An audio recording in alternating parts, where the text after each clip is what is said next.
الحمد لله نحمده ونستعينه ونستغفره ونعوذ بالله من شرور أنفسنا ومن سيئات أعمالنا من يهده الله فلا مضل له ومن يضلل فلا هادي له وأشهد أن لا إله إلا الله وحده لا شريك له وأشهد أن محمدا عبده ورسوله يا أيها الذين آمنوا اتقوا الله حق تقاته ولا تموتن إلا وأنتم مسلمون يا أيها الناس اتقوا ربكم الذي خلقكم من نفس واحدة وخلق منها زوجها وبث منهما رجالا كثيرا ونساء واتقوا الله الذي تساءلون به والأرحام إن الله كان عليكم رقيبا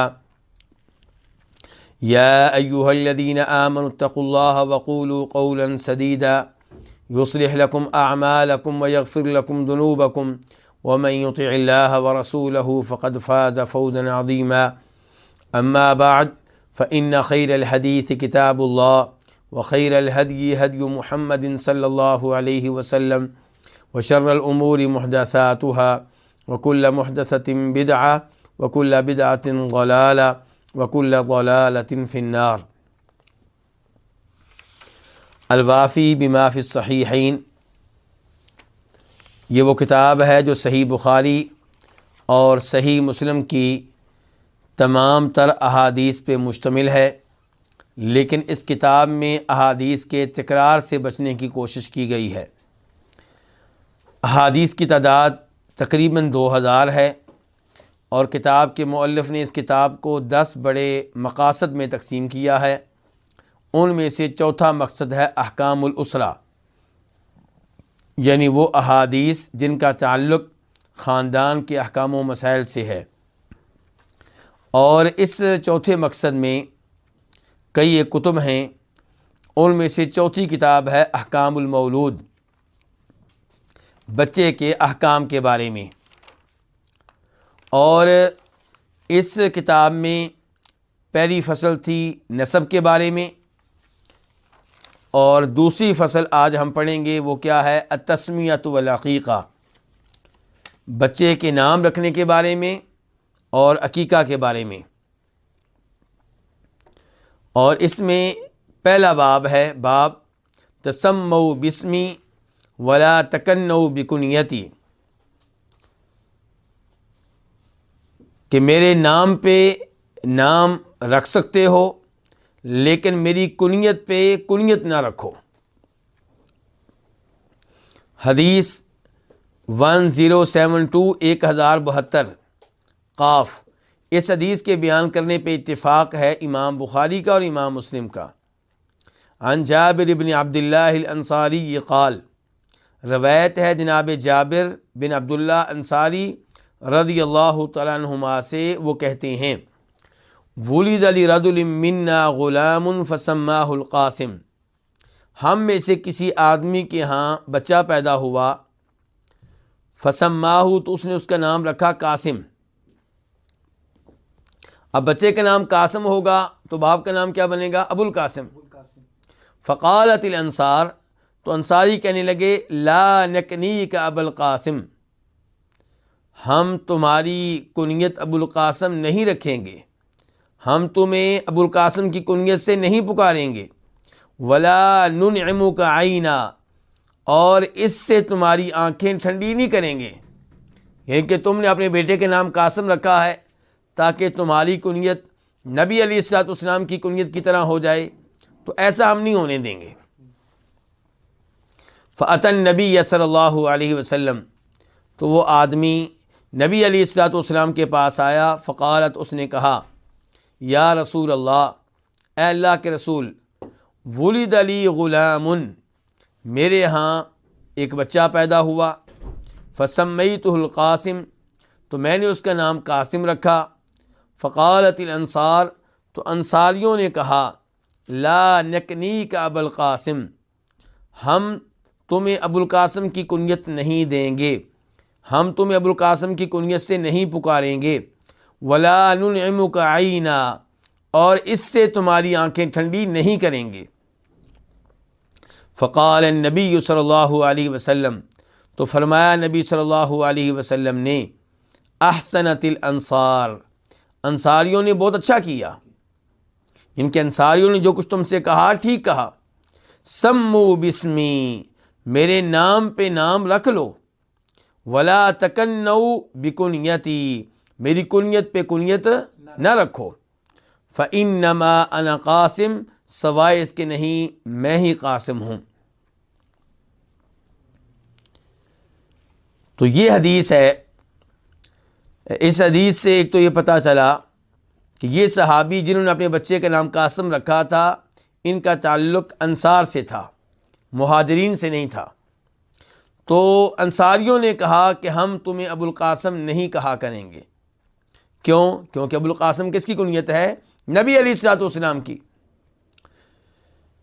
تو وہ صحابی نبی علیہ الصلوۃ والسلام کے پاس آئے اور آپ کے سامنے ساری بات رکھی، تو آپ نے کہا میرے نام پہ اپنے بچوں کے نام تم رکھ سکتے ہو، کیا؟ محمد، احمد، اس میں کوئی حرج نہیں ہے۔ اور صحابہ کرام میں سے بہت سے ایسے تھے جنہوں نے اپنے بچوں کے نام محمد رکھے تھے، تو اس میں کوئی حرج نہیں ہے۔ بلکہ ابو بکر صدیق رضی اللہ عنہ کے ایک بیٹے کے نام کیا تھا؟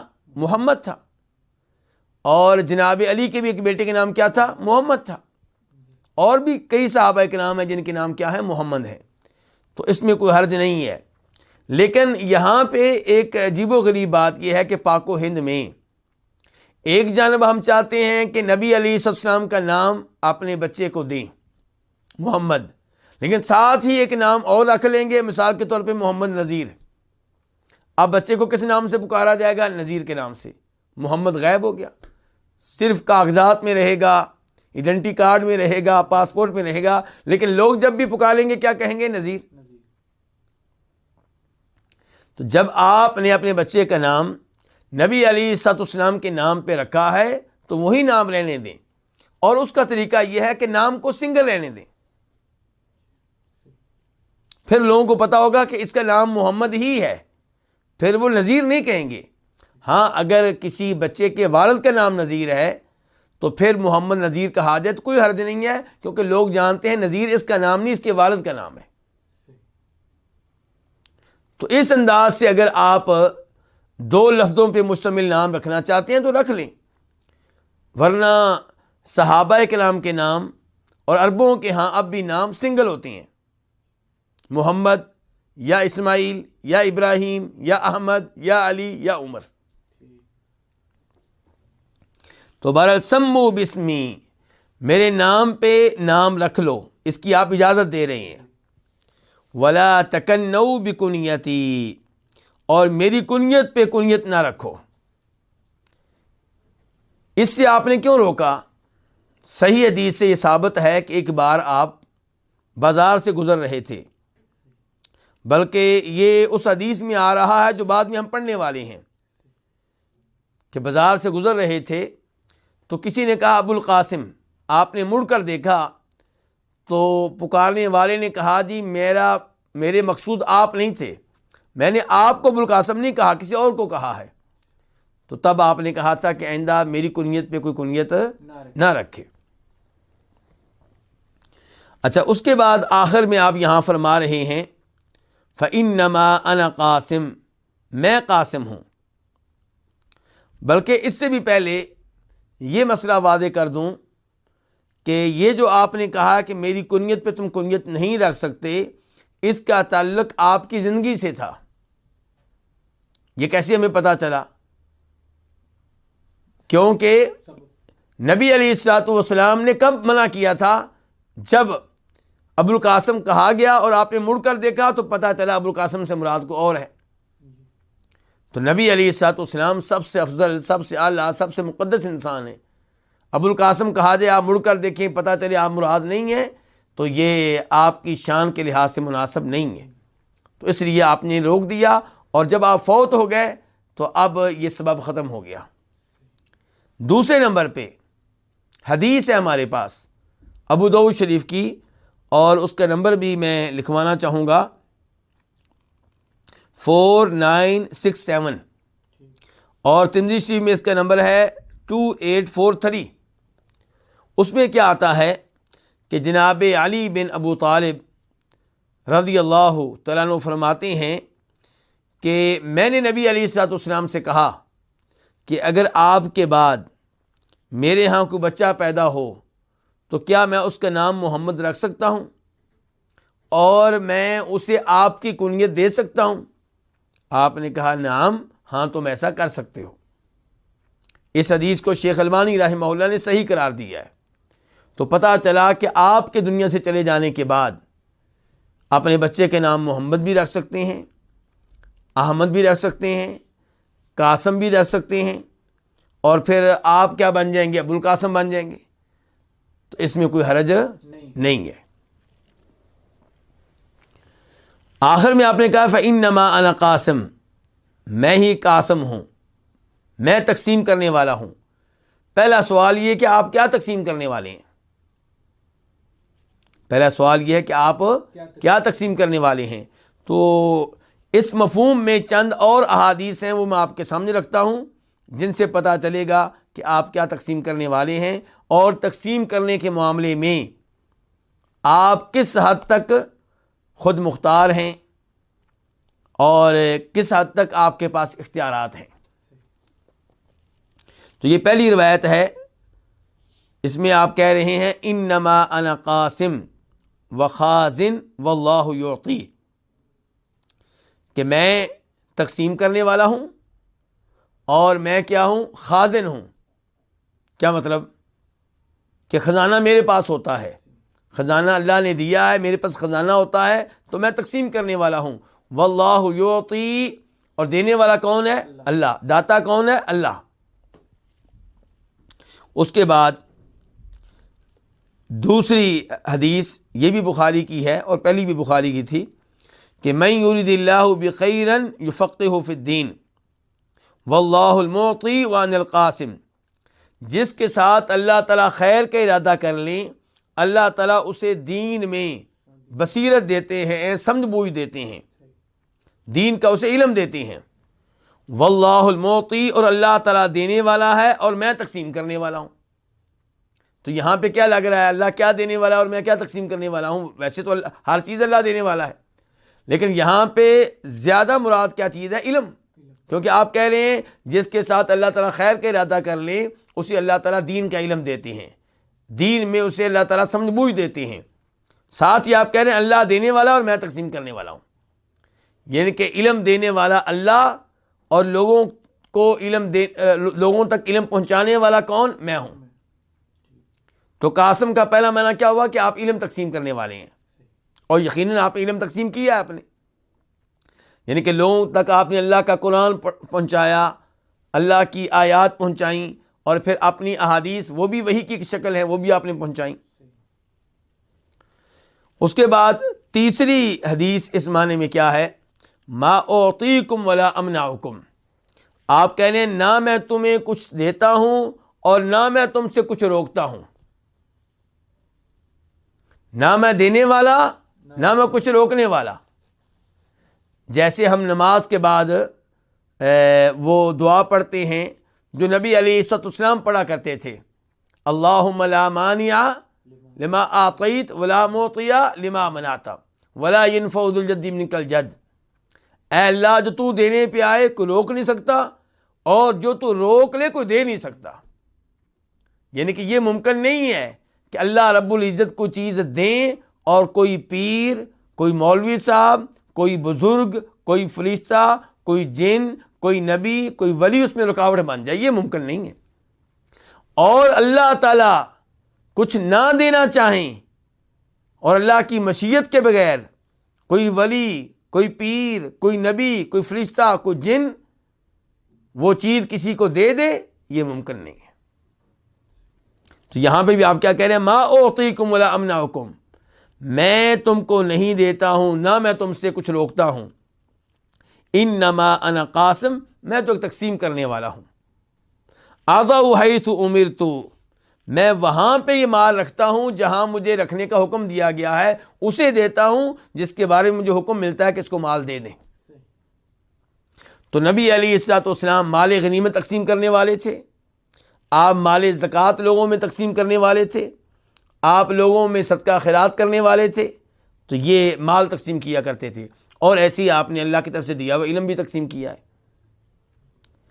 لیکن کیا دنیا کو جو کچھ ملتا ہے وہ آپ کے تقسیم کرنے سے ملتا ہے، آپ کے ذریعے ملتا ہے، یا آپ کے بغیر بھی ملتا ہے؟ کیونکہ وہ لوگ جو نبی علیہ الصلوۃ والسلام کی ذات کے تعلق سے غلو سے کام لیتے ہیں، حد سے آگے بڑھ جاتے ہیں، مبالغہ سے کام لیتے ہیں، وہ لوگوں کو یہ عقیدہ دیتے ہیں کہ اللہ تعالیٰ دینے والا، لیکن دنیا میں تقسیم کرنے والے کون؟ نبی علیہ الصلوۃ والسلام اور ہمارے پیر۔ تو سوال پیدا ہوتا ہے کہ کافروں کو آپ علیہ الصلوۃ والسلام کے آنے سے پہلے رزق کون دے رہا تھا، اور آپ کے زمانے میں کافروں کو کون دے رہا تھا؟ چلیں آپ تو مسلمانوں کو مال غنیمت دیا کرتے تھے، مال زکوٰۃ تقسیم کرتے تھے، لیکن باقی دنیا کہاں سے کھا رہی تھی؟ باقی دنیا کو نعمتیں کہاں سے مل رہی تھیں؟ تو نہ اپنی زندگی میں ہر ایک کو آپ مال دینے والے تھے، اور فوت ہونے کے بعد تو یہ ممکن ہی نہیں ہے۔ اور یہ بھی معلوم ہونا چاہیے کہ اللہ نے قاسم ہونے کے بارے میں یہ بتایا کہ خود میں بھی قاسم ہوں۔ اللہ تعالیٰ کہتے ہیں سورہ زخرف میں، اہم یقسمون رحمت ربک نحن قسمنا بینہم معیشتہم فی الحیات الدنیا۔ دنیاوی زندگی میں لوگوں کے مابین دنیا کو ہم نے تقسیم کی، اللہ تعالیٰ کہہ رہے ہیں۔ تو اللہ تعالیٰ ہی مال دینے والے، اللہ ہی تقسیم کرنے والے، اور اللہ تعالیٰ کیسے تقسیم کرتے ہیں؟ کبھی کسی نبی کے ذریعے، کبھی کسی بادشاہ کے ذریعے۔ اب دیکھیں نا، جب نبی علیہ السلام دنیا سے اٹھ گئے، چلے گئے تھے، تو پھر مال تقسیم ہوتا رہا کن کے ذریعے؟ ابو بکر صدیق کے ذریعے، عمر فاروق کے ذریعے، جناب عثمان کے ذریعے، جناب علی کے ذریعے، اور کئی لوگوں کو ان کے بغیر ملتا رہا۔ آپ علیہ السلام کے زمانے میں بھی کئی لوگوں کو مال اللہ کے رسول کے سبب کے بغیر ملتا رہا۔ مثال کے طور پہ جو لوگ کاروبار کرتے تھے، تو کاروبار کن کے ساتھ کرتے تھے؟ اللہ کے رسول کے علاوہ دیگر لوگوں سے۔ تو ان کو جو رزق ملتا تھا، سبب کون بنتے تھے؟ دیگر لوگ۔ تو آپ علیہ السلام کے بارے میں آپ کی زندگی کے تعلق سے یہ کہنا ممکن نہیں ہے کہ سارا مال آپ کے ذریعے تقسیم ہوتا تھا، چہ جائے کہ یہ کہا جائے کہ آج بھی آپ کے ذریعے تقسیم ہوتا ہے۔ آپ کے زمانے میں یہ صورتحال تھی، آپ قرآن کریم سے رہنمائی لے لیں۔ اس معاملے میں کس سے رہنمائی لے لیں؟ قرآن کریم سے۔ سورہ زخرف 25واں سپارہ میں نے آیتیں پڑھی ہیں، اللہ تعالیٰ کہہ رہے ہیں کہ ہم تقسیم کرتے ہیں۔ اور اس کے بعد آپ دیکھیں، یہ سورہ توبہ ہے میرے سامنے، آیت نمبر 91، 92، 91، 92۔ یہاں پہ تذکرہ ہو رہا ہے غزوہ تبوک کا، اور اللہ تعالیٰ بتا رہے ہیں کہ جو لوگ غزوہ تبوک سے کسی عذر کی وجہ سے پیچھے رہے، ان پہ کوئی گناہ نہیں ہے، ان پہ کوئی گناہ نہیں ہے، کیونکہ کوئی بیمار تھا اور کسی کے پاس سواری نہیں تھی، تبوک بہت دور تھا، مدینہ سے تبوک بہت دور کا سفر تھا، اس کے لیے سواری ہونا ضروری تھا۔ اور کئی صحابہ کرام آپ کے پاس آئے، اللہ کے رسول ہم جہاد کرنا چاہتے ہیں، ہماری مدد کریں، ہمیں سواری دیں، ہمیں اونٹنی دیں جس پہ بیٹھ کے ہم بھی آپ کے ساتھ جائیں، ہم بھی اللہ کی راہ میں لڑیں۔ اور آپ آگے سے کیا کہتے ہیں؟ میرے پاس کوئی سواری نہیں ہے۔ وہ صحابہ کرام، قرآن کے الفاظ، ابھی میں آیتوں کا ترجمہ کروں گا، قرآن کے الفاظ ہیں کہ وہ صحابہ کرام روتے ہوئے واپس گئے۔ اگر آپ ہوتے مشکل کشا، حاجت روا، تو آپ کہتے بھائی کوئی مسئلہ ہی نہیں ہے، کیونکہ سب کچھ میرے ہاتھ میں ہے۔ لیکن ایسا نہیں ہوا۔ یہ دیکھیے اللہ تعالیٰ کہہ رہے ہیں کہ لیس علی الضعفاء ولا علی المرضى، کمزور لوگوں پہ کوئی گناہ نہیں ہے، یعنی کہ وہ تبوک کی لڑائی میں شریک نہیں ہوئے، کوئی گناہ نہیں ہے۔ ولا علی المرضى، اور جو بیمار تھے ان پہ بھی کوئی گناہ نہیں ہے۔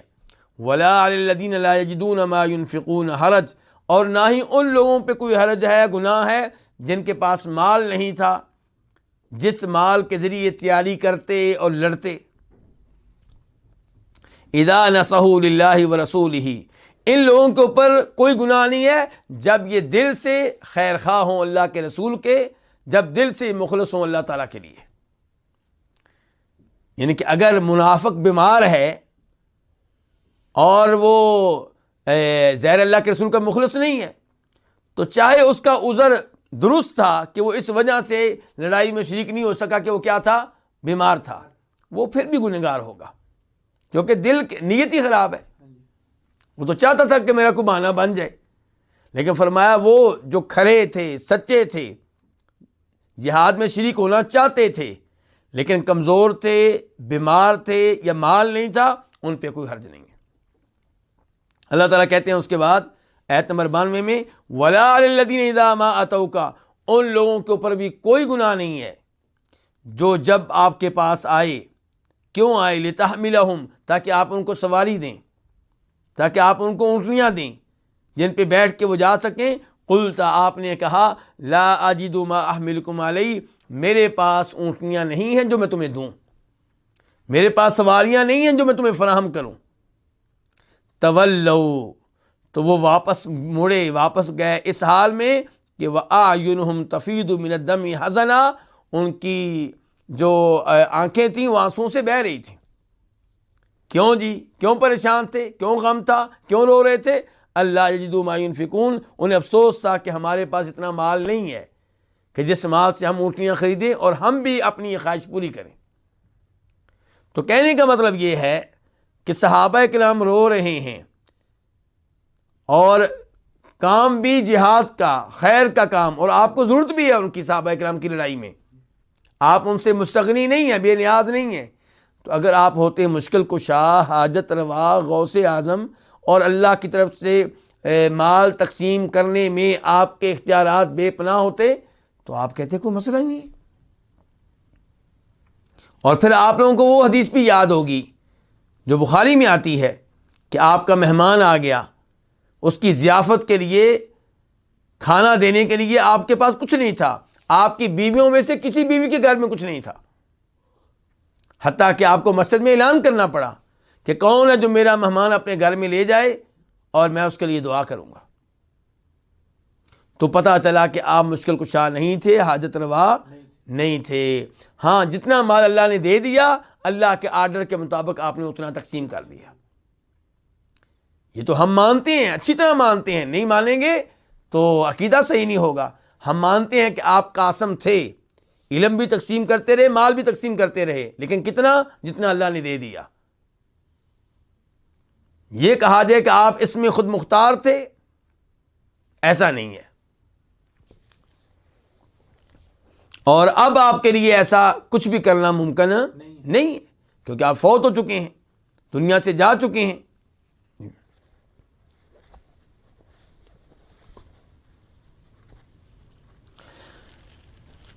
اس کے بعد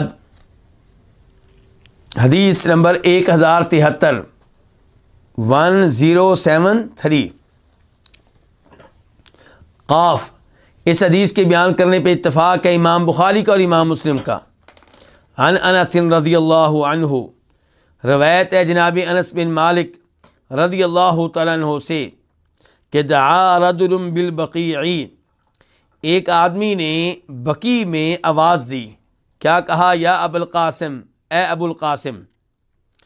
اور دوسری روایتوں میں وضاحت آئی ہے کہ بقیع میں ایک بازار ہوا کرتا تھا، اس بازار میں آپ جا رہے تھے، اس بازار سے آپ گزر رہے تھے، تو ایک آدمی نے آواز دی، اے ابو القاسم۔ فالتفت الیہ النبی صلی اللہ علیہ وسلم، تو نبی علیہ الصلوۃ والسلام نے اس کی طرف مڑ کر دیکھا۔ فقال، تو اس نے کہا، لم اعنیکا، میرے مقصود آپ نہیں ہیں، میں نے ابو القاسم کہہ کے آپ کو مراد نہیں لیا۔ قال، تو آپ نے کہا، سمو بسمی، میرے نام پہ نام رکھو، ولا تقتنوا بکنیتی، اور میری کنیت پہ کنیت نہ رکھو۔ اس کے بعد باب نمبر 2، باب التسمی باسماء الانبیاء، انبیاء کرام علیہم الصلوۃ والسلام کے ناموں پہ بچوں کے نام رکھنا۔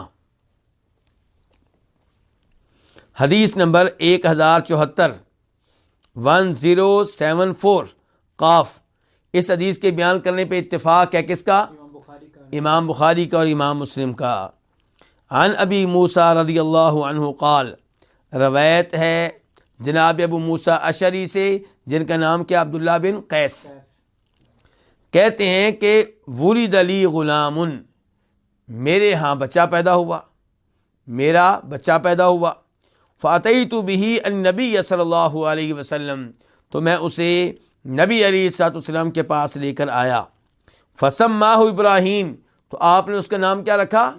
ابراہیم. فحنکہ بتمرہ, تو آپ نے اسے کھجور کے ذریعے گھٹی دی.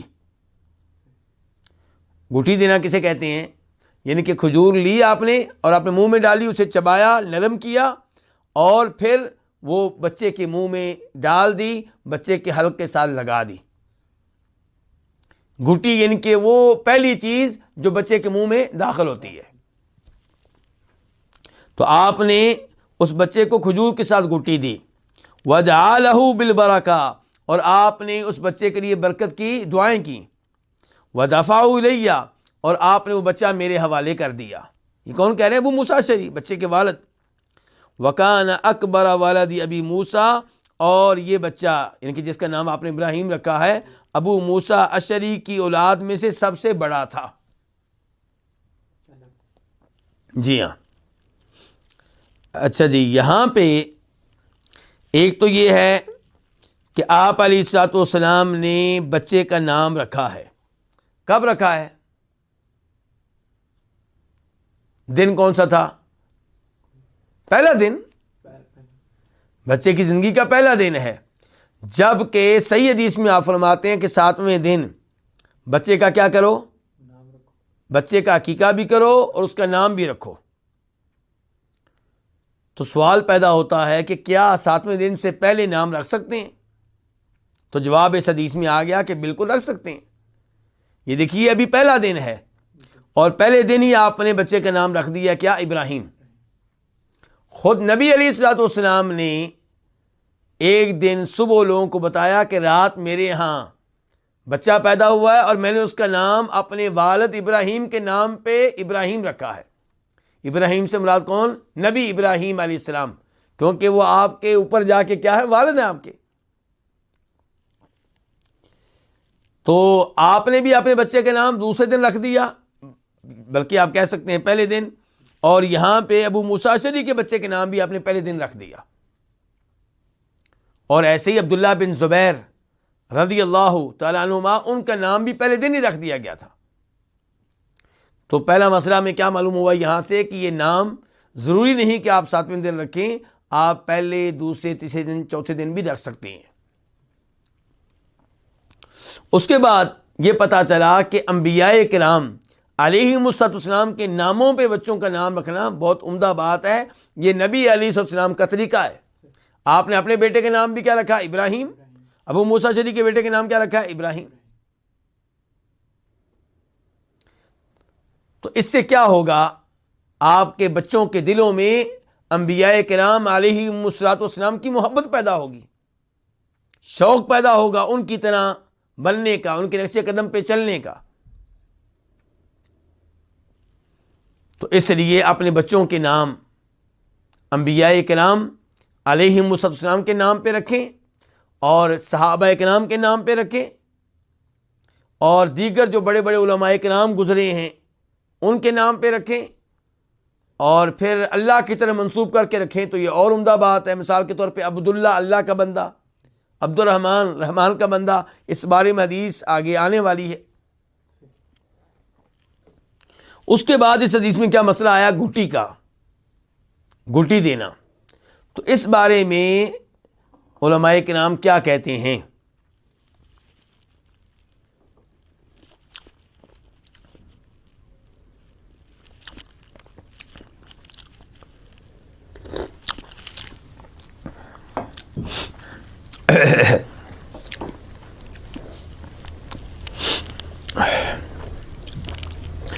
گھٹی دینے کے معاملے میں علماء کرام کے دو موقف ہیں. ایک موقف یہ ہے کہ یہ چیز خاص تھی نبی علیہ الصلوۃ والسلام کے ساتھ. کیونکہ لوگوں کی خواہش ہوا کرتی تھی کہ ہمارے بچے کے منہ میں سب سے پہلے جو چیز داخل ہو وہ نبی علیہ الصلوۃ والسلام کی تھوک ہو، آپ کا لعاب ہو. اور آپ کا لعاب کیا تھا؟ بابرکت تھا. تو کیا آپ کے بعد جو لوگ ہیں ان کے لعاب کو ہم بابرکت کہہ سکتے ہیں؟ بالکل نہیں کہہ سکتے.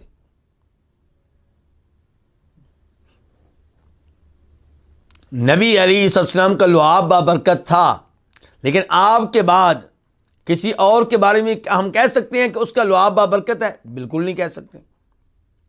تو اس لیے کئی علماء کرام کا موقف ہے کہ گھٹی دینے کا معاملہ نبی علیہ السلام کے ساتھ خاص تھا، آپ کے بعد یہ معاملہ نہیں ہے.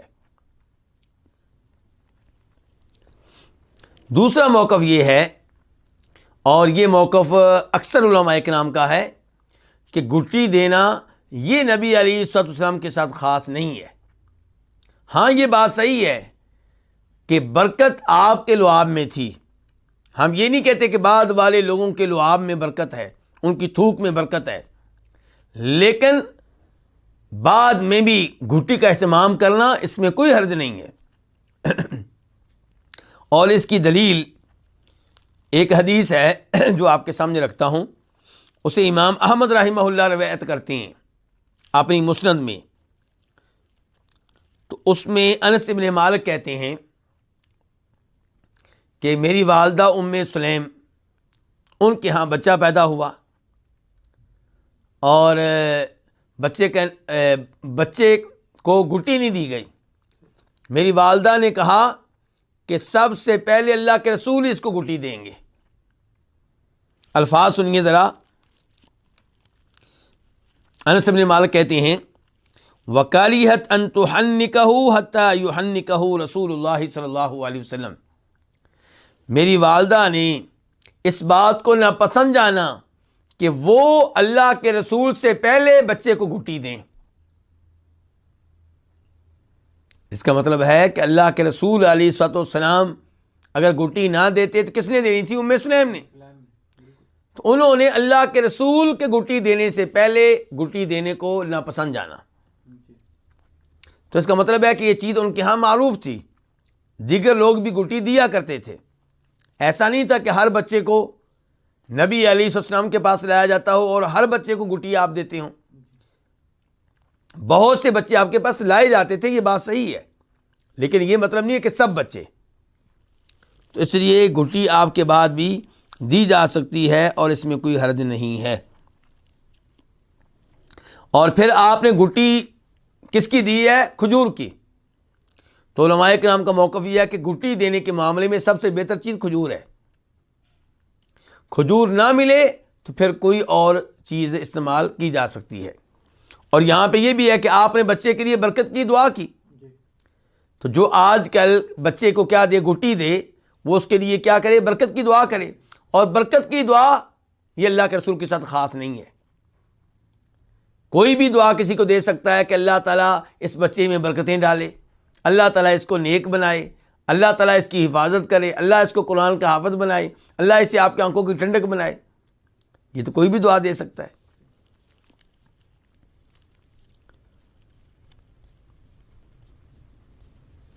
تو بہرحال یہ تھا باب کہ انبیاء کرام علیہم السلام کے نام پہ بچوں کے نام رکھنا.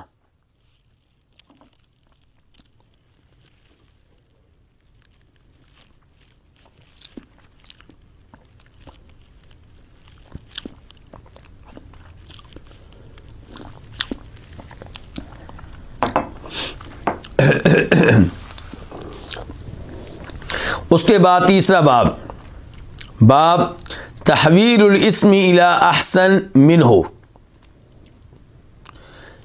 کسی کا نام اس سے بہتر نام میں تبدیل کر دینا. کسی کا نام پہلے سے رکھا ہوا ہے تو وہ نام تبدیل کر کے اسے جو نام پہلے سے موجود تھا اس سے بہتر نام دینا. اب پہلا نام جو ہوگا یا تو غلط ہوگا یا اتنا مناسب نہیں ہوگا. یا اس کا معنی اچھا نہیں ہوگا تو یہ اس میں کوئی حرج نہیں ہے، نام تبدیل کرنے میں کوئی حرج نہیں ہے۔ حدیث نمبر 1075 1075 قاف۔ اس حدیث کے بیان کرنے پہ اتفاق ہے کس کا؟ امام بخاری کا اور امام مسلم کا۔ عن ابی ہریرہ ان زینب کان اسمها برہ، جناب ابو ہریرہ رضی اللہ تعالیٰ عنہ سے روایت ہے کہ بے شک زینب ان کا نام برہ تھا۔ یہاں کون سی زینب مراد ہیں؟ اس بارے میں دو قول ہیں۔ ایک یہ کہ اس سے مراد نبی علیہ الصلوۃ والسلام کی وائف ہیں زینب بنت جحش رضی اللہ تعالی عنہا، اور دوسرا موقف یہ ہے کہ اس سے مراد ام سلمہ کی بیٹی زینب ہے، ام سلمہ رضی اللہ تعالی عنہا کی بیٹی زینب۔ تو جہاں تک تعلق ہے اس موقف کا کہ اس سے مراد آپ کی وائف زینب بنت جحش ہیں، تو اس کی دلیل وہ حدیث ہے جسے امام مسلم اپنی صحیح میں لے کر آئے ہیں، اور اس کا نمبر ہے 2141 2141۔ وہاں پہ وضاحت آئی ہے کہ یہ زینب کون تھی؟ زینب بنت جحش۔ تو جناب ابو ہریرہ کہتے ہیں کہ زینب کا نام کیا تھا؟ برہ۔ برہ کا معنی کیا ہوتا ہے؟ بہت نیک، نیکوکار، ہر لحاظ سے نیک۔ تو اس میں کیا مسئلہ تھا؟ فقیل تزکی نفسہا، تو کہا گیا کہ زینب اپنی پارسائی بیان کرتی ہیں، اپنے آپ کو پاک قرار دیتی ہیں کہ میں برہ ہوں، یعنی کہ میں بہت نیک ہوں۔ تو یہ تو اپنے بارے میں خود بیان کرنا ہے کہ میں نیک ہوں۔ فسماها رسول اللہ صلی اللہ علیہ وسلم زینب، تو نبی علیہ الصلوۃ والسلام نے ان کا نام پھر کیا رکھا؟ زینب رکھا۔ تو پہلا نام کیا تھا؟ برہ، پھر کیا نام قرار پایا؟ زینب۔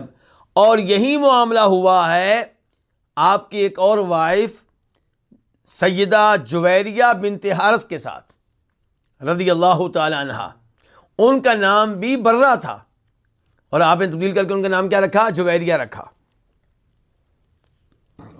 اور کچھ روایات سے پتہ چلتا ہے کہ آپ برہ نام پہ اس لیے بھی راضی نہیں تھے کہ میں گھر سے نکلوں گا تو کہا جائے کہ کہاں سے آئے ہیں؟ جی برہ کے پاس سے آئے ہیں، یعنی کہ برہ کو چھوڑ کے باہر آ گئے۔ تو آپ نے بہرحال اس نام کو پسند نہیں کیا، تو پھر نام کیا دیا آپ نے؟ زینب نام دیا، یعنی کہ ایک وائف کا نام زینب رکھا، دوسری کا نام کیا رکھا؟ جویریہ۔ اور جویریہ والی حدیث جو ہے وہ ہے 2140 2140 مسلم شریف میں۔ اس کے بعد حدیث نمبر 1076 1076 خا۔ اس حدیث کو بیان کرنے والے امام کون ہے؟ امام بخاری۔ عن ابن المسیب عن ابیہ، روایت ہے مسیب کے بیٹے سے، اور وہ کون ہے؟ سعید بن مسیب، بہت بڑے تابعین میں ان کا بہت بڑا نام ہے، عبادت کے لحاظ سے بھی اور علم کے لحاظ سے بھی۔ وہ روایت کرتے ہیں کس سے؟ عن ابیہ، اپنے باپ سے۔ باپ کون ہے؟ مسیب۔ اور یہ ان صحابہ کرام میں سے ہیں جنہوں نے نبی علیہ الصلوۃ والسلام کے ہاتھوں پہ بیعت رضوان کی تھی، حدیبیہ کے مقام پہ درخت کے نیچے آپ کے ہاتھ پہ بیعت کی تھی۔ اور یہ کتنے صحابہ کرام تھے؟ ٹوٹل تقریباً 1400 صحابہ کرام بیعت کی تھی کہ ہم عثمان بن عفان رضی اللہ عنہ کا بدلہ لیے بغیر مدینہ واپس نہیں جائیں گے اور آپ کا ساتھ دیں گے۔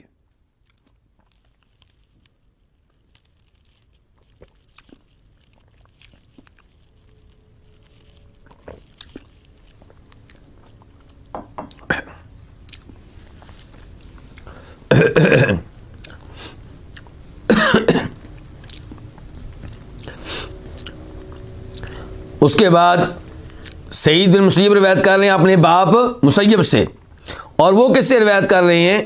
وہ کیا کہتے ہیں؟ وہ کہتے ہیں کہ ان اباہو، کہ ان کے باپ وہ کون ہے؟ حزن. کیا نام ہے؟ حزن. حزن بن وہب القرشی المخزومی مہاجرین صحابہ کے نام میں سے ہیں. تو مسیب کہتے ہیں کہ ان کے والد حزن جاء الی النبی صلی اللہ علیہ وسلم، نبی علیہ الصلوۃ والسلام کے پاس آئے. فقال، تو آپ نے کہا مسمک، آپ کا نام کیا ہے، تمہارا نام کیا ہے؟ قال حزن، وہ کہنے لگے میرا نام کیا ہے؟ حزن. اور حزن کس کو کہتے ہیں؟ سخت زمین کو. اور اس کے مقابلے میں لفظ کیا ہوتا ہے؟ سہل، نرم. تو حزن سخت اور سہل کیا ہو گیا؟ نرم. تو قال، آپ نے کہا انت سہل، کہ تم سہل ہو. یعنی کہ حزن نام کی بجائے کیا نام اختیار کر لو؟ سہل. اور یہ آپ کا مشورہ تھا. یہ آپ کا کیا تھا؟ مشورہ تھا. یہ آپ کا آرڈر نہیں تھا. قال، تو وہ کہنے لگے، کون؟ حزن، کہ لا اغیر اسما سمانیہ ابی، میں وہ نام تبدیل نہیں کروں گا جو نام مجھے میرے باپ نے دیا ہے. میں وہ نام تبدیل نہیں کروں گا جو نام کس نے رکھا ہے؟ میرے باپ نے. قال ابن المسیب، سعید بن مسیب کہتے ہیں، تابعی کہتے ہیں کہ فما زالت الحزونۃ فینا بعد، ہمیشہ ہم میں اس کے بعد کیا رہی؟ سختی رہی، دشواری رہی. یعنی کہ اس کے بعد، یعنی کہ جب ہمارے دادا نے اللہ کے رسول علیہ السلام کی بات نہیں مانی، اس کا نتیجہ کیا نکلا؟ کہ ہمارے امور میں مشکلات پیدا ہوتی رہیں. ہمارے معاملات جو تھے ان میں مشکلات اور مصائب پیدا ہوتی رہیں. اور ہمارے اخلاق میں بھی سختی رہی. ہمارے اخلاق میں بھی کیا رہی؟ سختی رہی. تو اس حدیث سے کیا پتہ چلا کہ اگر کوئی نام غیر مناسب ہے، جس کا معنی اتنا اچھا نہیں بنتا، تو وہ تبدیل کر کے اچھا نام اختیار کر لینا یہ اچھی بات ہے. لیکن اگر وہی نام رہنے دیا جائے تو اس میں بھی کوئی حرج نہیں ہے. اب اگر گناہ ہوتا تو نبی علیہ السلام اصرار کرتے اور آرڈر دیتے، کہتے نہیں واجب ہے، اگر میری بات نہیں مانو گے تو تم میرے نافرمان کہلاؤ گے. لیکن آپ نے اس پہ اصرار نہیں کیا. لیکن اگر نام ایسا ہو جس سے کفر و شرک کی بدبو آتی ہو تو پھر اسے تبدیل کرنا ضروری ہو جائے گا. لیکن اگر شریعت کے خلاف نام نہیں ہے اور معنی اتنا زیادہ مناسب نہیں ہے تو اسے تبدیل کر لیا جائے تو اچھی بات ہے. تبدیل نہ کریں تو کوئی مسئلہ نہیں ہے. تو اب اگر یہاں پہ یہ تبدیل کرنا واجب ہوتا تو کبھی بھی حزن یہ نہ کہتے کہ میں نام تبدیل نہیں کرنا چاہتا، کیونکہ صحابہ کرام نبی علیہ السلام کی اطاعت کرنے والے تھے. لیکن انہوں نے قرائن سے جان لیا، صورتحال سے سمجھ لیا کہ آپ مشورہ دے رہے، آرڈر نہیں دے رہے. تو اس لیے انہوں نے کہا کہ میں وہی نام رہنے دوں گا جو میرے والد صاحب نے رکھا ہے. اور ایک روایت میں آتا ہے کہ سہل کا جو معنی ہوتا ہے، سہل اس کو کہتے ہیں جسے روندا جائے، جس کے اوپر پاؤں دے دیا جائے. یعنی کہ اس کو پاؤں دیا جائے اور وہ حقیر چیز ہوگی. تو میں تو کیا ہوں؟ میں تو حزن ہوں. لیکن سعید بن مسیب کیا کہتے ہیں کہ اس کے بعد ہم میں کیا رہی؟ سختی رہی. اب یہ نام کا اثر ہے یا نبی علیہ وسلم کی بات نہ ماننے کا اثر ہے؟ واللہ عالم. سعید بن مسیب کے الفاظ یہ بتاتے ہیں کہ یہ آپ کی بات نہ ماننے کا اثر ہے، کیونکہ انہوں نے یہ نہیں کہا کہ پہلے بھی مشکلات تھیں بعد میں بھی مشکلات رہیں. وہ کہہ رہے ہیں اس کے بعد، نام رکھنے کے بعد یا اللہ کے رسول کی بات نہ ماننے کے بعد. اللہ کے رسول علیہ السلام کی بات نہ ماننے کے بعد آپ کا یہ مشورہ قبول نہ کرنے کے نتیجے میں کہتے ہیں ہم میں کیا رہی؟ سختی رہی.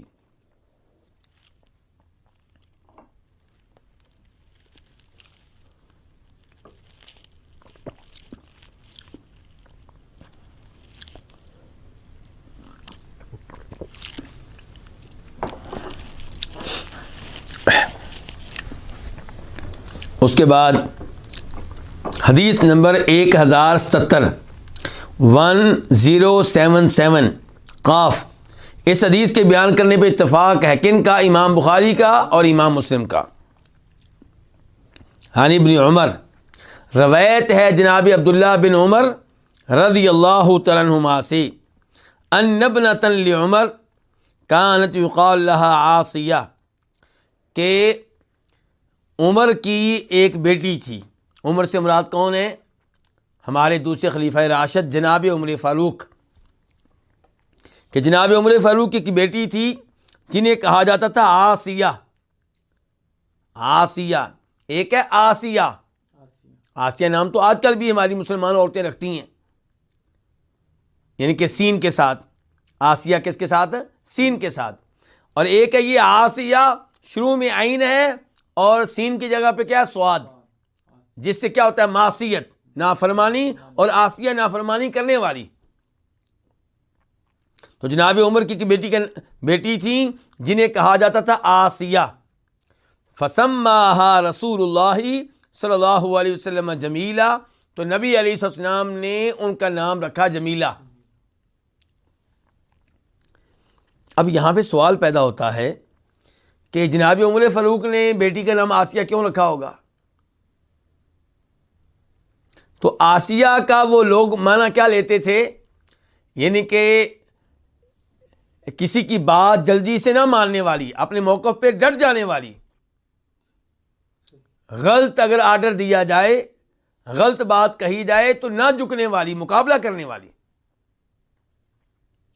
لیکن زیادہ مشہور اس کا معنی کیا آسیہ کا؟ کہ نافرمانی کرنے والی۔ تو یہ معنی مناسب نہیں تھا، تو آپ نے یہ نام تبدیل کیا اور کیا نام رکھا؟ جمیلہ۔ جمیلہ کا معنی کیا ہے؟ خوبصورت۔ جی ہاں۔ اس کے بعد باب نمبر 4، باب ما یکرہ من الاسماء، وہ نام جو ناپسندیدہ ہیں، وہ نام جو ناپسندیدہ ہیں۔ حدیث نمبر 1078، 1078 میم۔ اس حدیث کو اپنی کتاب میں جگہ دینے والے امام کا نام کیا؟ امام مسلم۔ عن سمرۃ بن جندب قال قال رسول اللہ صلی اللہ علیہ وسلم لا تسمی غلامک رباحا ولا یسارا ولا افلح ولا نافعا۔ آپ علیہ الصلوۃ والسلام فرما رہے ہیں کہ اپنے غلام کا نام ربا نہ رکھو، اپنے بچے کا نام ربا نہ رکھو، ولا یسارن، اور نہ ہی اس کا نام یسار رکھو، ولا افلح، اور نہ بچے کا نام افلا رکھو، ولا نافعن، اور نہ ہی نافع رکھو۔ کتنے ناموں سے روکا ہے؟ 4 سے۔ لیکن نافع نام، پہلے ان کے معنی کی طرف آتے ہیں۔ ربا کس کو کہتے ہیں؟ منافع والے کو، فائدے والا، منافع والا۔ اور یسار کا معنی کیا ہوگا؟ آسانی والا۔ افلاح کا معنی کیا ہوگا؟ زیادہ کامیاب، زیادہ فلاح پانے والا۔ اور نافع، نفع پہنچانے والا، کسی کو نفع دینے والا۔ تو یہ 4 نام ہیں، ان سے آپ نے روک دیا ہے۔ کیوں روکا ہے؟ اس بارے میں مسلم شریف میں ایک اور حدیث آتی ہے، اس کا نمبر ہے 2037، 2037، کہ آپ کہتے ہیں کہ آپ لوگ کہو گے، مثال کے طور پہ آپ لوگ کہیں گے کیا؟ افلاح، افلاح موجود ہے۔ آپ نے جس کا نام افلاح ہوگا اس کے بارے میں آپ لوگ کیا کہیں گے؟ افلاح موجود ہے۔ تو جواب کیا آئے گا؟ موجود نہیں ہے۔ یا کہا جائے گا ربا موجود ہے، جواب کیا آئے گا؟ ربا موجود نہیں ہے۔ اس کا مطلب یہ ہے کہ فائدہ پہنچانے والا اور کامیاب جو ہے موجود نہیں ہے۔ تو اس سے کیا ہوگا؟ ایک بدفعلی سی لی جائے گی، لوگ اس سے کیا لیں گے؟ بدفعلی لیں گے۔ تو آپ نے اس سے روک دیا، لیکن کیا آپ کا یہ روکنا سختی کے ساتھ ہے یا بہتر ہے کہ یہ نام نہ رکھو؟ اگر آپ کسی چیز سے روکیں اور اس میں سختی ہو تو ہم کہتے ہیں کہ یہ کام کرنا حرام ہے، اور اگر سختی نہ ہو پھر ہم کہتے ہیں کہ بہتر یہی ہے کہ کام نہ کیا جائے۔ تو یہاں پہ یہ جو آپ روک رہے ہیں تو یہ نہیں تحریم کے لیے نہیں ہے، اس کا مطلب یہ نہیں ہے کہ یہ نام رکھنے حرام ہیں، بلکہ یہ آپ مشورہ دے رہے ہیں اور بتا لیں کہ بہتر یہ ہے کہ یہ نام تم لوگ نہ رکھو۔ اچھا جی، ہمیں کیسے پتہ چل گیا کہ یہاں پہ آپ کا منع کرنے کا انداز جو ہے اس میں سختی نہیں ہے؟ کیسے پتہ چلا؟ ایک تو اس لیے کہ آپ کا اپنا غلام تھا جس کا نام تھا رباح، اور اس کا نام رباح ہی رہا، آپ نے تبدیل نہیں کیا، تو پتہ چلا کہ آپ کہنا چاہتے ہیں کہ بہتر ہے کہ تم یہ نام نہ رکھو، رکھ لو تو کوئی حرج نہیں، اس لیے جس کا نام پہلے سے رباح تھا وہ آپ نے تبدیل نہیں کیا۔ اور ایسے ہی نافع عبداللہ بن عمر رضی اللہ عنہما کے آزاد کردہ غلام اور ان کے شاگرد، ان کا نام کیا ہے؟ نافع، بہت بڑے محدث ہیں، بہت بڑے عالم ہیں۔ عبداللہ بن عمر صحابی ہیں جو ایک ایک چیز میں نبی علیہ السلام کے نقش قدم پہ چلنے کی کوشش کیا کرتے تھے، تو اگر آپ نے سختی سے منع کیا ہوتا تو وہ کبھی بھی اپنے غلام کا نام نافع نہ رہنے دیتے بلکہ اسے تبدیل کرتے۔ اس کے بعد اور یہ بھی بتا دوں کہ سمرہ بن جندب نے جب یہ حدیث بیان کی تو انہوں نے خبردار کیا کہ بھئی یہ نام جن سے آپ نے روکا یہ 4 ہیں، اس سے زیادہ نہیں ہیں، یعنی کہ میرے ذمہ نہ لگا دینا کہ میں نے 5 کا کہا ہوگا یا 6 کا کہا ہوگا، نہیں، 4 ہیں۔ اس کے بعد حدیث نمبر 1079 1079 قاف، اس حدیث کے بیان کرنے پہ اتفاق ہے کس کا؟ امام بخاری کا اور امام مسلم کا۔ عن ابی ہریرہ رضی اللہ عنہ عن النبی صلی اللہ علیہ وسلم قال، روایت ہے جناب ابو ہریرہ رضی اللہ تعالیٰ عنہ سے، وہ روایت کرتے ہیں کس سے؟ نبی صلی اللہ علیہ وسلم سے، کہ آپ نے فرمایا اخنع الاسماء عند اللہ رجل تسمى بملک الاملاک، ناموں میں سے حقیر ترین نام اللہ تعالیٰ کے ہاں، ناموں میں سے حقیر ترین نام، سب سے زیادہ قابل تحقیر نام کون سا ہے؟ رجل، ناموں کے اعتبار سے سب سے حقیر نام اس آدمی کا ہے جس نے نام کیا رکھا ہو اپنا؟ مالک الاملاک۔ کیا نام رکھا ہو؟ مالک الاملاک، ان کے بادشاہوں کا بادشاہ، شہنشاہ۔ اس حدیث کے راوی ہیں سفیان بن عیینہ، انہوں نے باقاعدہ مالک الاملاک کی تفسیر میں کہا ہے، وضاحت میں کہا ہے کہ شہنشاہ، یعنی کہ یہی لفظ بولا ہے انہوں نے، شہنشاہ، یہ میں ترجمہ نہیں کر رہا بلکہ یہی لفظ میں بولا ہے، شہنشاہ۔ تو اسے پتہ چلا کہ شہنشاہ جو ہے کسی کو کہنا، کسی کا کہلوانا یہ درست نہیں ہے۔ اور اسی کی طرح دیگر آپ نام لے لیں، شہنشاہ کا مطلب کیا؟ بادشاہوں کا بادشاہ، بھئی بادشاہوں کا بادشاہ تو اللہ رب العزت ہے۔ ایسے کوئی نام رکھ لے اپنا احکم الحاکمین، بھی آپ حاکم ہیں، حکمران ہیں، یا حاکم ہیں مراد یہ کہ فیصلہ کرنے والے ہیں، لیکن احکم الحاکمین یہ تو اللہ رب العزت ہے، قرآن میں الیس اللہ باحکم الحاکمین۔ اور ایسے ہی مثال کے طور پہ سلطان السلاطین، سلطان کا معنی بھی تقریباً بادشاہ ہی ہوتا ہے، تو سلاطین کا سلطان یعنی کہ بادشاہوں کا بادشاہ، سلطانوں کا سلطان۔ تو ایسے نام کسی انسان کو زیب نہیں دیتے، انسان کو اپنا مقام پہچاننا چاہیے کہ اس کی حیثیت کیا ہے۔ عارضی تمہاری بادشاہت ہے، وہ بھی لوگوں کے سہارے قائم ہے، جب چاہے تمہیں کو مار کے تمہاری بادشاہت ختم کر دے۔ اور انسان محتاج ہے اپنی بادشاہت کے لیے کن کا؟ لوگوں کا، عورتوں کا، فوج کا۔ تو یہ نام رکھنا کہ شہنشاہ، بادشاہوں کا بادشاہ، تو یہ نام اللہ رب العزت کو پسند نہیں ہے، ایسا آدمی اللہ رب العزت کو ناراض کر بیٹھتا ہے۔ تو اخنع الاسماء عند اللہ، اللہ تعالیٰ کے ہاں سب سے زیادہ حقیر نام رجل اس آدمی کا ہے جو اپنا نام کیا رکھے؟ مالک الاملاک، بادشاہوں کا بادشاہ، یعنی کہ شہنشاہ۔ اس کے بعد باب نمبر 5، باب احب الاسمائی، اللہ کے ہاں پسندیدہ ترین نام، جو نام اللہ کو سب سے زیادہ پیارے لگتے ہیں۔ تو حدیث نمبر 1080 میم، اس حدیث کو اپنی کتاب میں جگہ دینے والے امام کون ہے؟ امام مسلم۔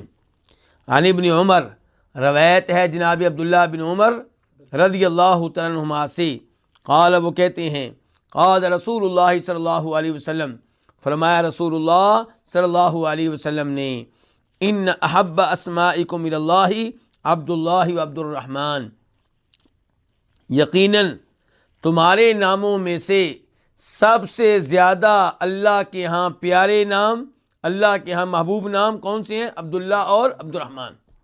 عبداللہ اللہ کا بندہ، عبد الرحمن رحمان کا بندہ۔ تو عبداللہ میں بندے کی نسبت کی گئی ہے اللہ کے نام اللہ کی طرف، عبد الرحمن میں نسبت کی گئی ہے بندے کی اللہ کے نام رحمان کی طرف۔ تو ایسے ہی جو اللہ کے دیگر نام ہیں ان کی طرف نسبت کی جائے تو وہ بھی پیارے نام ہیں۔ مثال کے طور پہ عبد القدوس، عبد العزیز، عبد الخالق، عبد الرزاق، تو یہ سارے نام جو ہیں اللہ تعالیٰ کے ہاں بہت ہی محبوب اور اللہ تعالیٰ کے ہاں پیارے نام ہیں، کیونکہ یہاں پہ بندے کی نسبت کس کی طرف کی گئی ہے؟ اللہ کی طرف۔ اور افسوس ہوتا ہے جب ہم معاملہ اس کے برعکس دیکھتے ہیں۔ ہم کیا دیکھتے ہیں؟ لوگ بچوں کا نام کیا رکھ دیتے ہیں؟ پیراں دتا، یعنی کہ یہ بچہ کنہوں نے دیا؟ پیروں نے دیا ہے، نعوذ باللہ۔ یا کیا رکھ دیں گے؟ نبی بخش، یعنی کہ نبی علیہ السلام نے بچہ بخشا ہے، انہوں نے دیا ہے۔ یا شیخ عبدالقادر جیلانی رحمہ اللہ کی طرف منسوب کر کے کوئی نام رکھ دیں گے۔ تو یہ افسوسناک صورتحال ہے، یہ اللہ رب العزت کی ناشکری ہے، جبکہ اولاد دینے والا کون ہے؟ اللہ رب العزت۔ تو اللہ کی نعمتوں کو اللہ ہی کی طرف منسوب کرنا چاہیے، اللہ کی نعمتوں کو ان کی طرف منسوب کرنا جن کا نعمت دینے میں کوئی کردار نہیں ہے، یہ افسوسناک بات ہے۔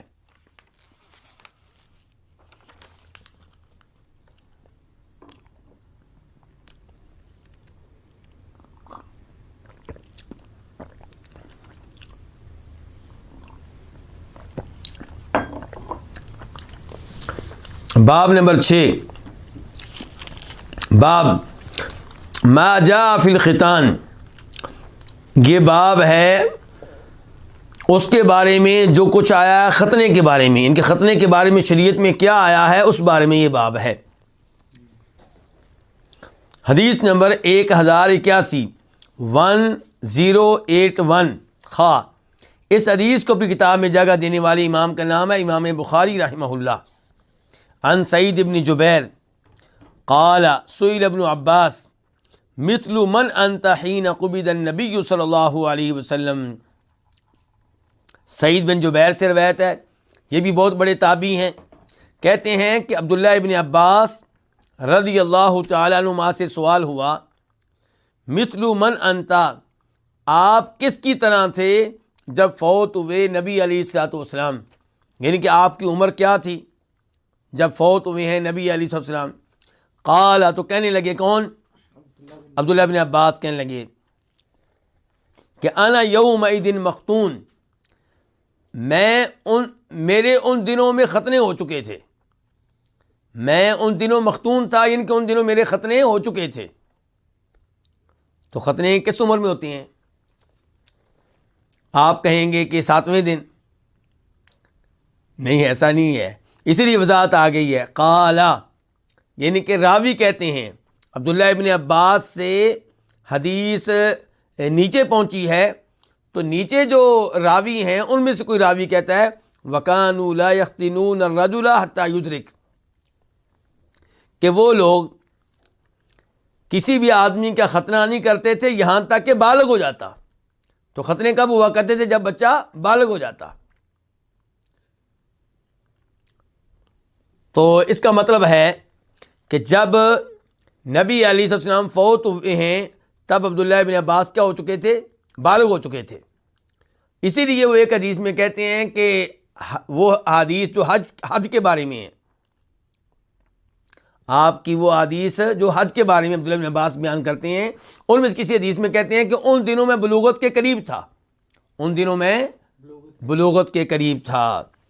تو اس سے آپ اندازہ لگا سکتے ہیں کہ عبداللہ بن عباس کی کتنی عمر ہوگی. اندازہ علماء کرام کا یہ ہے کہ جب آپ فوت ہوئے ہیں تو ان کی عمر 13 سال ہوگی. یہ اندازہ کیسے لگایا ہے؟ کیونکہ نبی علیہ الصلوۃ والسلام کا مکہ میں بائیکاٹ کیا گیا، آپ کے خاندان کا بھی بائیکاٹ کیا گیا، بنو ہاشم کا، اور آپ لوگ ایک گھاٹی میں محصور ہو گئے جسے کیا کہتے ہیں؟ شیب ابی طالب. تو وہاں پہ آپ محصور رہے، آپ کی فیملی محصور رہی، بنو ہاشم کے لوگ محصور رہے، مکہ والوں نے ان کا بائیکاٹ کر دیا. تو وہاں پہ عبداللہ بن عباس پیدا ہوئے تھے. تو وہاں سے اندازہ لگائیں تو آپ کی فوتگی کے موقع پہ عبداللہ بن عباس کی عمر بنتی ہے 13 سال بنتی ہے. لیکن ہمارا موضوع یہاں پہ عبداللہ بن عباس کی عمر نہیں ہے، ہمارا موضوع کیا؟ ختنے. اس کا مطلب یہ ہے کہ بلوغت سے پہلے آپ کسی بھی عمر میں بچے کا ختنہ کر سکتے ہیں، ضروری نہیں کہ 7ویں دن کریں. آپ 7ویں دن کرنا چاہیں 7ویں دن کر لیں، 1 سال کا بچہ ہو جائے تب کر لیں، 2 سال کا ہو جائے تب کر لیں، 10 سال کا ہو جائے کر لیں، اور بالغ ہو جائے تو تب یعنی کہ یہ ختنہ کرنا ضروری ہو جائے گا.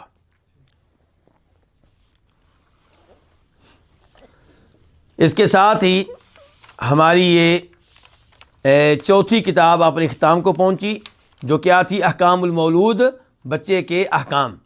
اب ہم بڑھتے ہیں 5ویں کتاب کی طرف، الکتاب الخامس، المیراث والوصایا. 5ویں کتاب کس کے بارے میں ہے؟ وراثت کے بارے میں اور وصیت کے بارے میں. الوصایا وصیت ان کی جمع ہے، یعنی کہ وراثت کے بارے میں اور وصیتوں کے بارے میں. تو اس میں کئی فصلیں ہیں. تو پہلی فصل کیا؟ الفصل الاول الفرائض. پہلی فصل جو ہے یہ وراثت کے مقررہ حصوں کے بارے میں ہے. الفرائض فریضہ کی جمع ہے، فریضہ کہتے ہیں مقررہ حصہ، جو اللہ نے کسی وارث کا حصہ مقرر کیا ہے. باب نمبر 1، باب الحاق الفرائض باہلیها بعد اداء الحقوق، کہ مقررہ حصوں کو ان کے حقداروں تک پہنچانا، انہیں دینا، لیکن حقوق ادا کرنے کے بعد. کیا مطلب حقوق ادا کرنے کے بعد؟ یعنی کہ وراثت تقسیم کرنی ہے، جن وارثوں کے جو حصے اللہ نے مقرر کیے ان کو دینے ہیں، لیکن کب؟ حقوق ادا کرنے کے بعد. یعنی کہ اگر میت کے ذمے کیا تھا؟ قرضہ تھا، تو پہلے قرضہ ادا کیا جائے. میت نے کوئی منت مان رکھی تھی کہ میں یہاں مسجد بناؤں گا، منت پوری نہیں کر سکا تو اس کی منت پوری کی جائے. تو جو حقوق ہیں وہ ادا کرنے کے بعد پھر وراثت تقسیم ہوگی، اور کیا کیا جائے گا؟ سب سے پہلے جن کا حصہ اللہ نے مقرر کیا ان کو دیا جائے گا. حدیث نمبر 1082 1082 قاف. اس حدیث کے بیان کرنے پہ اتفاق ہے کس کا؟ امام بخاری کا اور امام مسلم کا. عن ابن عباس رضی اللہ عنہما عن النبی صلی اللہ علیہ وسلم قال الحق الفرائض باہلیها فما بقی فهو لأولی رجل ذکر. عبداللہ ابن عباس سے روایت ہے، وہ روایت کرتے ہیں کس سے؟ نبی صلی اللہ علیہ وسلم سے، کہ آپ نے فرمایا الحق الفرائض، کہ مقررہ حصے کن کو دو؟ باہلیہا، ان کے حقداروں کو. تو سب سے پہلے ان کا حصہ ادا کرنا ہے جن کے حصے اللہ نے مقرر کر دیے ہیں. مثال کے طور پہ خاوند ہے، خاوند کا حصہ اللہ نے باقاعدہ بیان کر دیا ہے. کیا بیان کیا ہے؟ خاوند کو کتنا مال ملے گا؟ وَلَكُمْ نِصْفُ مَا تَرَكَ أَزْوَاجُكُمْ. اور یہاں پہ میں اپنے بہن بھائیوں کو بتانا چاہوں گا کہ وراثت کے بارے میں سب سے زیادہ گفتگو کہاں ہوئی ہے؟ قرآن میں، سورہ نساء میں، سورہ نساء کے تقریباً شروع میں. یعنی کہ وراثت کے بارے میں زیادہ گفتگو قرآن میں آئی ہے، احادیث میں کم آئی ہے، تو اس لیے یہاں پہ گفتگو آپ کو کم ملے گی، کیونکہ یہاں پہ احادیث ہیں، جبکہ وراثت کی زیادہ گفتگو کہاں ہے؟ قرآن میں۔ تو وہاں پہ اللہ نے بیان کیا ہے کہ خاوند کو میت کے چھوڑے ہوئے مال کا آدھا ملے گا، 1/2 ملے گا۔ کب؟ جب کہ مرنے والی کی اولاد نہ ہو، اس کی وائف فوت ہوئی ہے اور اس کی اولاد نہیں ہے، نہ اس خاوند سے نہ کسی اور خاوند سے، تو پھر اس کو کتنا ملے گا؟ آدھا حصہ ملے گا، ٹوٹل مال میں سے آدھا حصہ۔ اور اگر عورت جو ہے وہ اپنی اولاد چھوڑ کے گئی ہے اسی خاوند سے یا پہلے کسی خاوند سے، تو پھر اس کو کتنا ملے گا؟ چوتھا حصہ ملے گا، 1/4 ملے گا۔ تو ایسے ہی حصہ مقرر ہے بیوی کا، ایسے ہی حصہ مقرر ہے ماں کا، ایسے ہی حصہ مقرر ہے کس کا؟ بیٹی کا۔ تو جن وارثوں کے حصے اللہ نے باقاعدہ بیان کر دیے، پہلے ان کو حصے دیے جائیں گے۔ تو الحق الفرائض باہلھا، کہ جن کے حصے مقرر ہیں ان کو ان کے حصے دو، تو مقررہ حصے ان کے حقداروں تک پہنچاؤ۔ فما بقیہ، تو جو باقی رہ جائے، جو بچ جائے، کس میں سے؟ مال وراثت میں سے، ترکے میں سے، فہوا، تو وہ کن کو ملے گا؟ لأولی رجل ذکر، اس آدمی کو ملے گا، اس مرد کو ملے گا جو رشتہ داری کے لحاظ سے میت کے سب سے قریب ہے۔ ان کو کیا کہتے ہیں؟ جن کو مال بچ جائے تو ملتا ہے، ان کو کہتے ہیں عصبات۔ ایک کو کہیں گے عصبہ، ایک کو کیا کہیں گے؟ عصبہ۔ جن کے حصے اللہ نے مقرر کر دیے ان کو کہتے ہیں اصحاب فرائض، یعنی کہ وہ لوگ جن کے حصے مقرر ہیں۔ اور جن کے حصے مقرر نہیں ہیں، اصحاب فرائض سے مال بچ جائے تو ان کو ملتا ہے، ان کو کیا کہتے ہیں؟ عصبہ۔ بیٹا کیا ہے؟ عصبہ ہے۔ بیٹے کا حصہ مقرر نہیں ہے، اور کئی لوگ حیران ہوتے ہیں، بھی بیٹے کا حصہ مقرر نہیں ہے؟ جی ہاں، بیٹے کا حصہ مقرر نہیں ہے، اس لیے کہ بیٹا ان سے کہتا ہے بھائی تم نے جو تھوڑا بہت لینا ہے لے کے جاؤ، باقی سارا میرا ہی ہے۔ تو عصبہ کون ہوتے ہیں؟ بیٹا عصبہ ہے، پوتا کیا ہے؟ عصبہ ہے، میت کا باپ کیا ہے؟ عصبہ ہے، میت کا دادا کیا ہے؟ عصبہ ہے، اور میت کے بھائی کیا ہیں؟ عصبہ ہیں، میت کے چچا کیا ہیں؟ عصبہ ہیں، میت کے بھتیجے کیا ہیں؟ عصبہ ہیں۔ لیکن ان سب کو کیسے ملتا ہے کہ اگر عصبہ قریبی ہے تو دور والے کو نہیں ملے گا؟ بیٹا جب میت کا ایک بھی موجود ہے، نہ پوتے کو کچھ ملے گا اور نہ باپ کو بطور عصبہ ملے گا۔ البتہ باپ کا ایک حصہ ہوتا ہے بطور فرض، وہ ملے گا اسے، اور نہ ہی میت کے بھائیوں کو کچھ ملے گا جبکہ بیٹا موجود ہے، نہ ہی میت کے چچا کو کچھ ملے گا جبکہ میت کا بیٹا موجود ہے۔ تو اس لیے آپ کیا کہہ رہے ہیں؟ دیکھیں، غور کریں آپ کے الفاظ پہ، کہ فما بقیہ، کہ جو مال بچ جائے، کن سے؟ اصحاب فرائض سے، فہوا، تو مال کس کے لیے ہوگا؟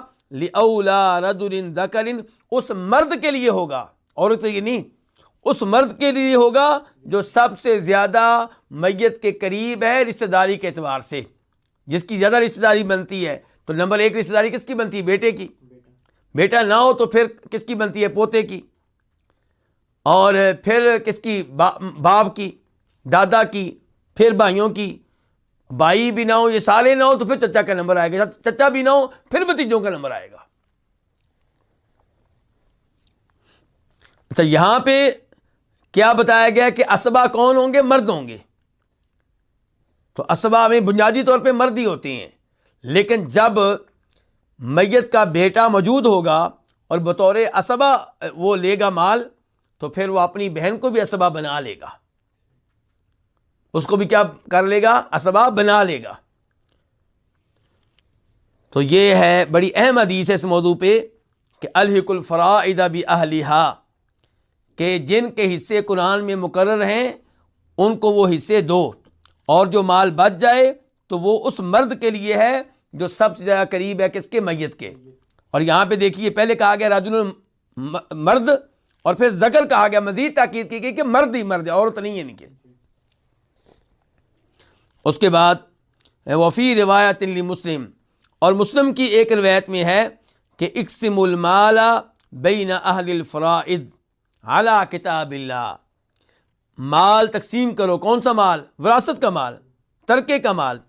مال تقسیم کرو بین اہل الفرائض، ان کے مابین جو اصحاب فرائض ہیں، جن کے حصے قرآن و حدیث میں مقرر ہیں، جن کے حصے قرآن و حدیث میں مقرر ہیں، ان کے مابین مال تقسیم کرو اعلی کتاب اللہ، اللہ کی کتاب کے مطابق. جیسے قرآن نے کہا ہے، جیسے قرآن نے کہا ہے اللہ کی کتاب کے مطابق اصحاب فرائض کے مابین مال تقسیم کرو. فما ترکت الفرائض، جو مال چھوڑ دیں اصحاب فرائض، فَلِأَوْلَى رَجُلٍ ذَكَرٍ، تو وہ کس کو ملے گا؟ اس مرد کو ملے گا جو سب سے زیادہ گہرا رشتہ دار ہوگا میت کا. تو یہ حدیث تو ہم سمجھ گئے. اب ہم منتقل ہوتے ہیں اس حدیث کی طرف جو اس کے بعد ہے. وہ کیا؟ باب میراث الابوین والزوجین، والدین کی وراثت کے بارے میں یہ باب ہے، اور میاں بیوی کی وراثت کے بارے میں. حدیث نمبر 1083 1083 خا.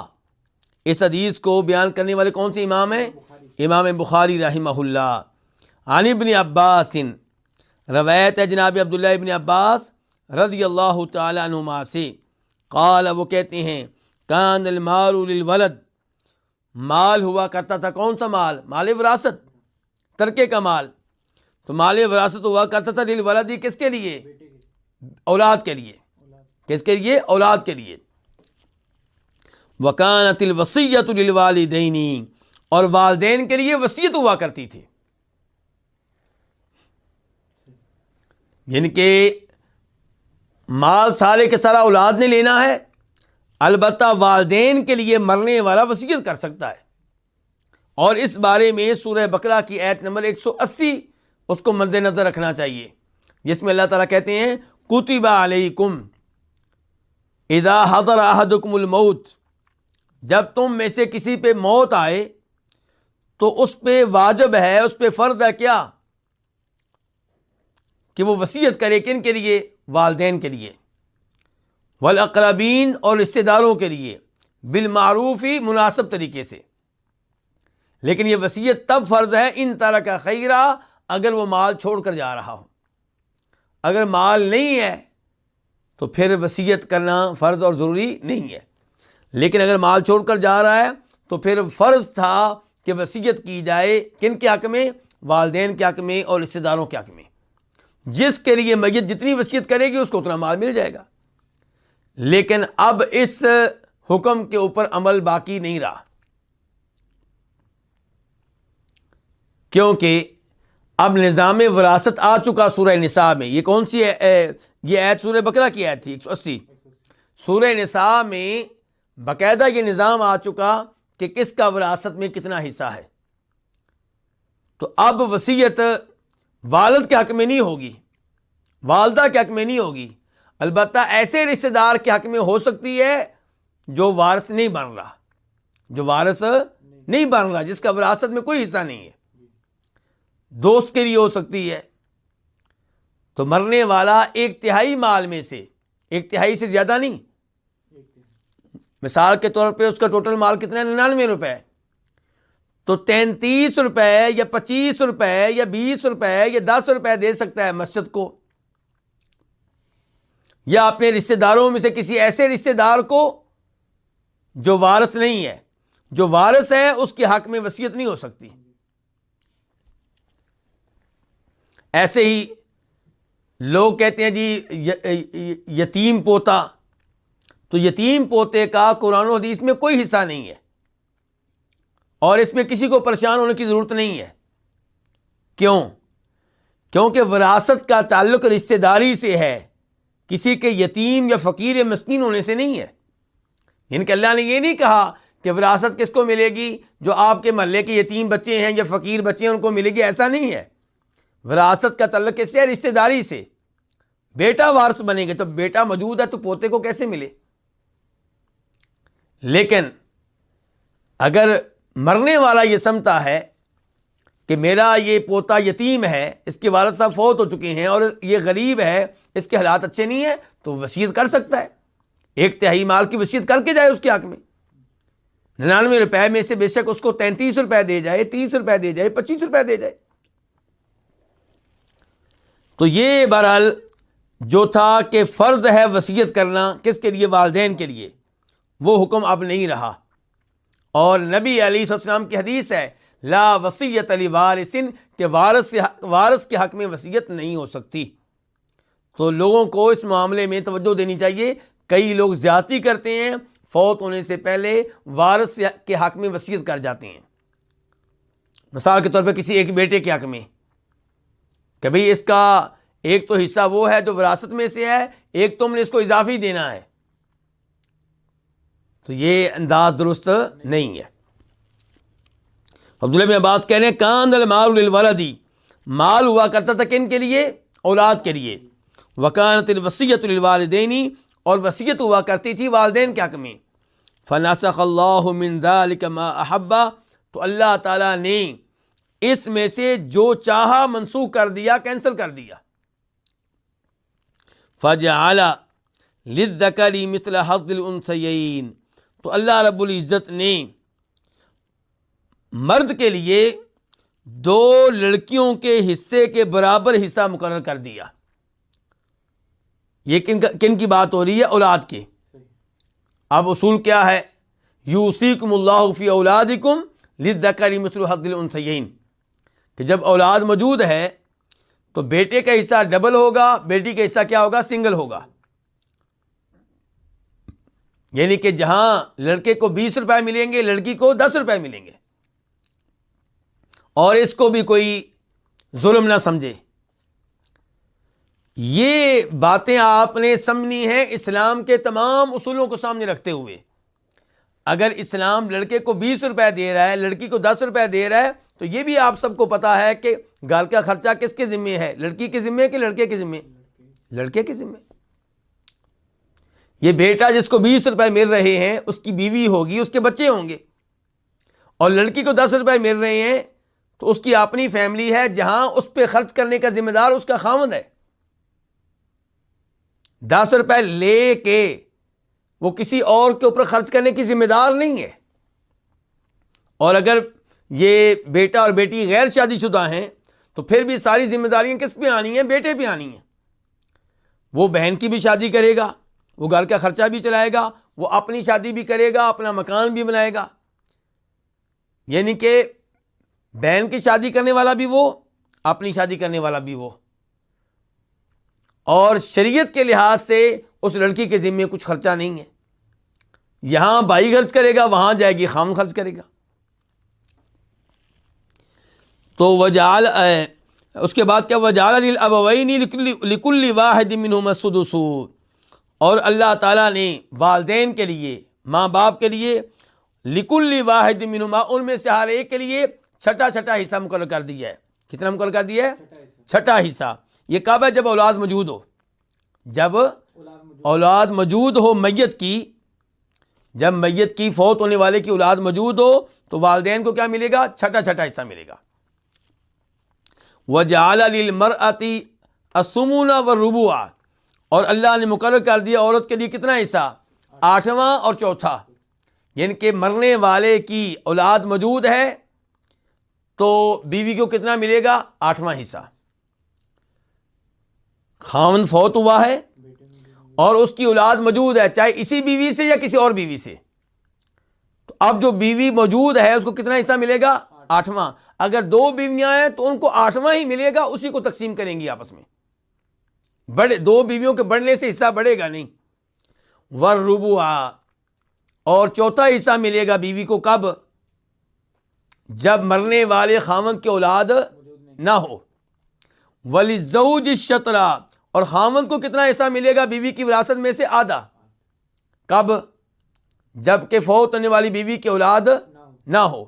والربع، اور 4تھا حصہ ملے گا کب؟ جب فوت ہونے والی بیوی کی اولاد موجود ہو۔ وفی روایت، اور ایک روایت میں کیا ہے؟ وَجَعَلَ لِلْأَبَوَيْنِ لِكُلِّ وَاحِدٍ مِّنْهُمَا السُّدُسُ وَالثُّلُثُ کہ اللہ رب العزت نے والدین میں سے ہر ایک کے لیے کتنا حصہ مقرر کیا ہے؟ چھٹا حصہ اور تیسرا حصہ۔ اچھا، چھٹے کے بارے میں ہم پہلے بات کر چکے ہیں، چھٹا حصہ کب ملے گا؟